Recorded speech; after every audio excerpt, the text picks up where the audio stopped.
Assalamualaikum warahmatullahi wabarakatuh. Hello my friends, and Sarali, I'm Ismiyanti and this is my presentation. In this time, I will present about the business ownership.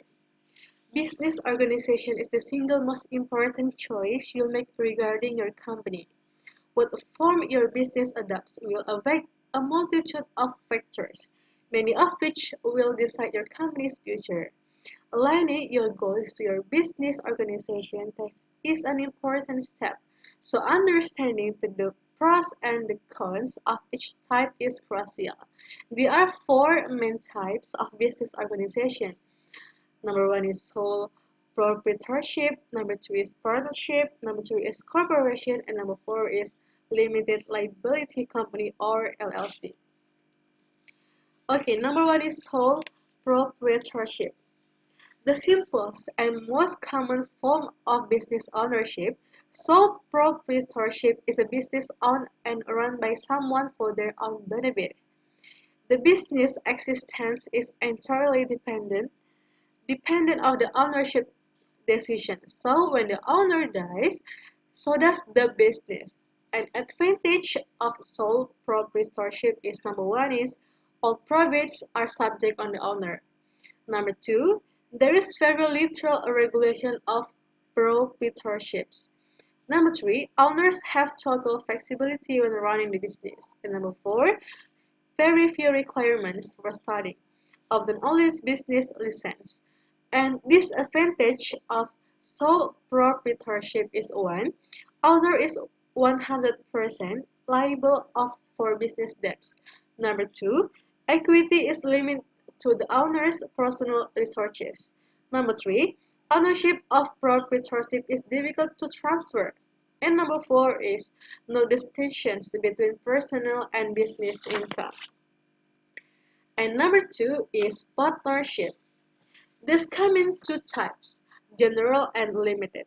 In general partnerships, both owners invest their money, property, labor, and age to the business and are both 100% liable for business debts. In other words, even if you invest a little into a general partnership, you are still potentially responsible for all its debt.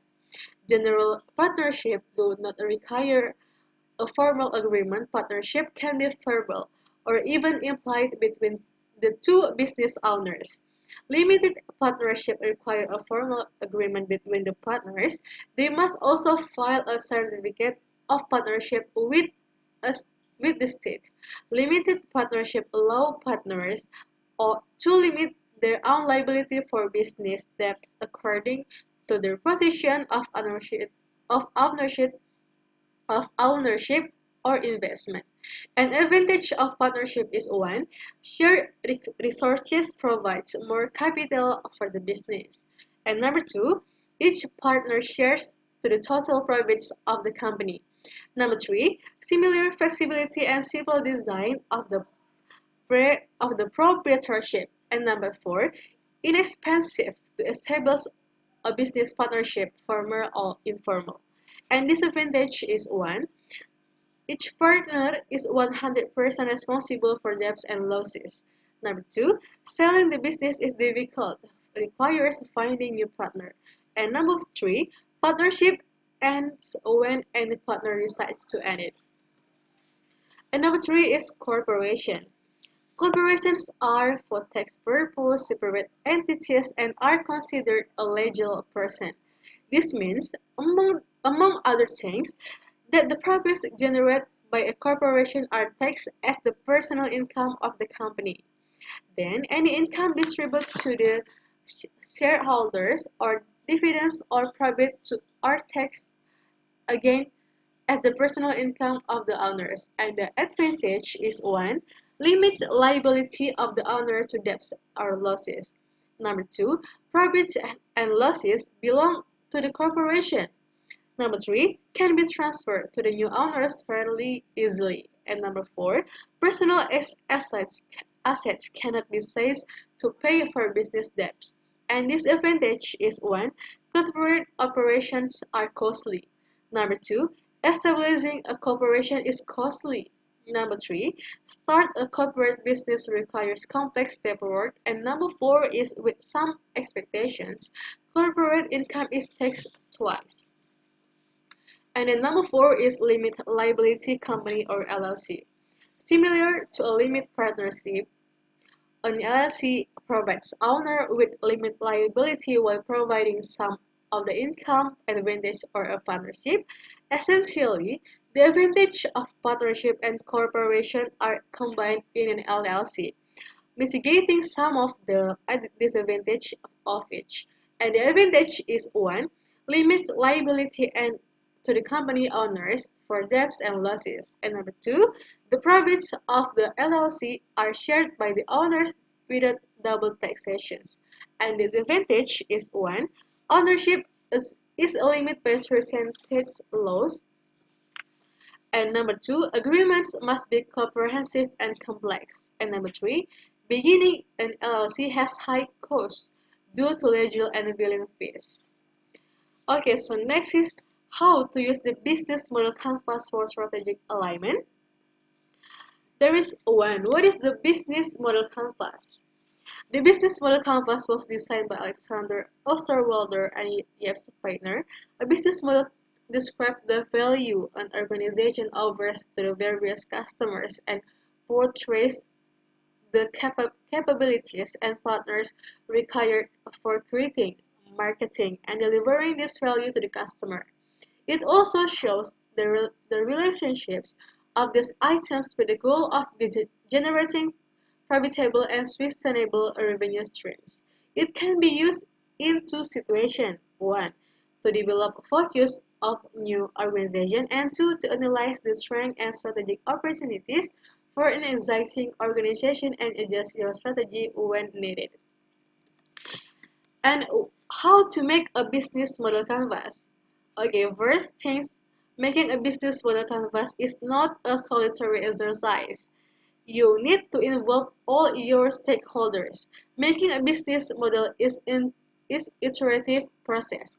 You will need to collect data and insight about customers, costs, revenue, and competition. You can work out a business model canvas is one-on-one interviews, but also in group session. It like personally group session for the time effectiveness, but in order to have effective group session, you will need to prepare data and ensure your participants are prepared. How long the workshop will take depends on a couple of factors. 1, is this the first time you will use the canvas? 2, are people used to thinking in a value proposition and customer segments? 3, are facts about cost, revenue, and competition widely known? Number 4, how do people feel about using new tool? And number 5 is how much data is available beforehand. And the last is some last tips. It is easy to just start filling in the blanks on the canvas. When you do this, the canvas will lose a lot of its strength. Use stories and visualization to make sure everyone in the room sees and knows the same things about our business. But using stories and visualizations trigger different parts of people's brain than would by just using facts and assumptions. This way people are being pushed to use their imagination and you get intuitive and associative knowledge on top the facts. The combination of these knowledge types make for the best outcomes. And said before, a good business model canvas is the result of a group effort, not just our staff or management by using knowledge from the entire organization. You don't make a business model canvas once a year. You keep on checking and adjusting the canvas to your projects, progress, and the developments in the market. Try to formally adjust your canvas at least once every 3 months. In some business model canvas, culture and values is at the bottom of the canvas. This part about leadership style, relationship style, and values. And this depends on the situation at hand. Okay, there is my presentation. Thank you for the attention. Wassalamualaikum warahmatullahi wabarakatuh.